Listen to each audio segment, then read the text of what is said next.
back to Reptilian Exotics YouTube channel, everybody. Today, as I always say this, another exciting day here at Reptilian Exotics. Today is actually a really exciting day. I've been working on this for, well, actually only since March of this year. So, we got the Mom Croc Monitors in. You guys have seen some of my videos about, me in the debate whether or not I wanted to continue the project, let alone try to breed them. Well, I did. This is not the male's enclosure anymore. That didn't go well, so I'll show you guys how I did it. I don't know if you guys watched my previous video of me actually breeding the Croc Monitors or letting the Croc Monitors breed. I didn't breed them. So, over here is actually the female. As you see, I've been taking notes onto when I paired her and when they locked. Her follicular growth, I do ultrasound. They were still copulating at 11.5 a month later. I actually separated them in 2 months, or in 1 month, and then 1 month exactly from this day. I'm pretty sure today is the 14th. Today's the 14th, so yeah. 30 days approximately after this time of being separated, she decided to lay eggs. I was a little nervous in the beginning because she was kind of just hanging.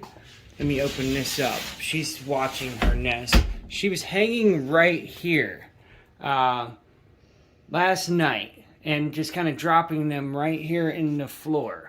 I did catch her kind of rolling the eggs over further down into this little corner that she dug. As you see around the corners, she was like digging the corners of the wall. She has this nest box. It's alright, girl. She has that nest box inside that hollow that goes down inside of this tub and actually has a heating element on this side hooked up to the thermostat, and she chose not to go in there. She was just kind of hanging right here, dropping the eggs. It was really weird. I thought it was almost like kind of going to be a scatter clutch.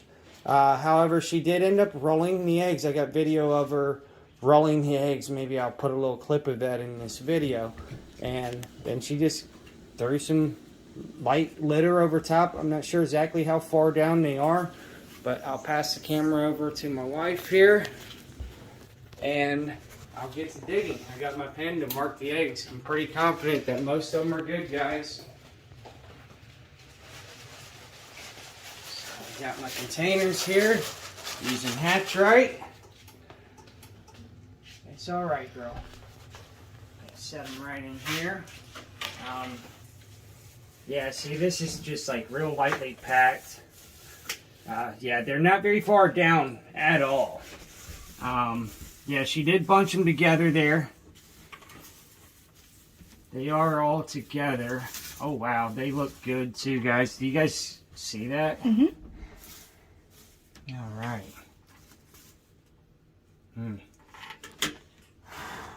That one's kind of questionable.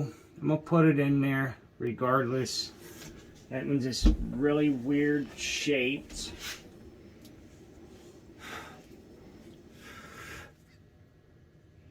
That one looks pretty good. That's kind of another odd one now. That's not a perfect egg, guys. I don't know what is. Look at that. She's just watching me too. I'm glad she's gotten used to me. She tolerates me. She's a really good girl. Her name is Mama. Good name for her too. This was my second attempt at breeding these guys. First time she reabsorbed her follicles before she took to actually become gravid. We're going to incubate these pretty much just like my Asian water monitors. I'm not going to change anything up. They're both Asian locality. Nesting was slightly different. I'm really surprised she didn't go down in her nesting. I think she kind of needs to...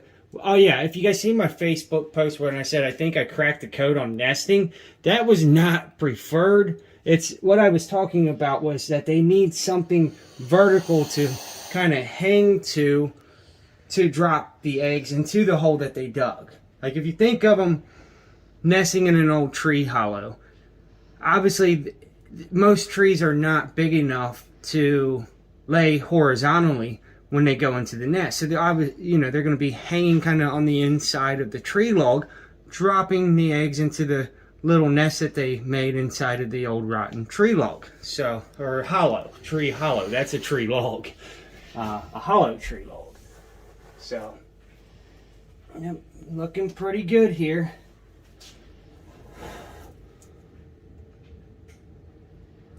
I can't believe this, guys. It looks like 8 eggs in total. Yeah, I'm not even gonna... should I incubate this one, guys? I'm pretty sure that's not gonna develop into anything. It's got the little boob part there. It's really odd shaped. I will. I definitely will. Okay. And I was always told, you know, if you question it, incubate it till it stinks. So what we're going to do here is move these these 5 really good looking ones over here. And then 3 questionable ones. It's alright, Mama. Right here. So, just real quick also, that's a really good job. Make sure there's no more down in here. No, that's it. It's a good job, Mama. So over here, I want to give you guys a little update on what we got going on our incubation setup. So, this incubator here, we have the spot for the Crocs. It's pretty much loaded down. This one is loaded down as well, except for the 2 at the bottom. There's actually nothing in those Sims containers. So I did order the 3rd incubator. These are the 4-foot sea serpents incubators, and they work great. I'm incubating a little lower than 86 degrees. I actually have my thermostat set at 83. And it typically runs about a degree warmer, so technically I'm incubating at about 84 degrees. It looks like it actually got up to 85.1. So doing really well here. We also have a black dragon nesting right now. We have several, clutches in the incubator. Did make a comment on Facebook. I deleted it.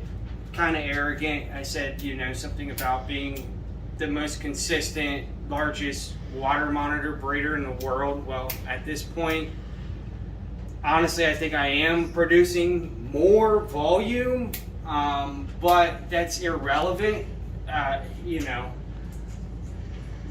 There's a lot of guys breeding some awesome monitors as well. I just hope that nobody took that the wrong way. I mean, of course, everybody goes for titles in breeding stuff, and it's the kind of downfall that everybody plays buddy about, that deep down everybody is out to do something great, and they want to be recognized for it. So, if I'm wrong, prove me otherwise, but at the same time, I don't mean anything by it. We're all learning and we're all doing this together. And I greatly appreciate all my supporters and all my followers and all my mentors, especially Jim Miller, my grand mentor, even Frank Reedus, even though we don't see eye to eye on everything, and Kevin McCurley and John Adranya Jr. So, shout out to all those guys, and I guess I will see you later, my reptilians.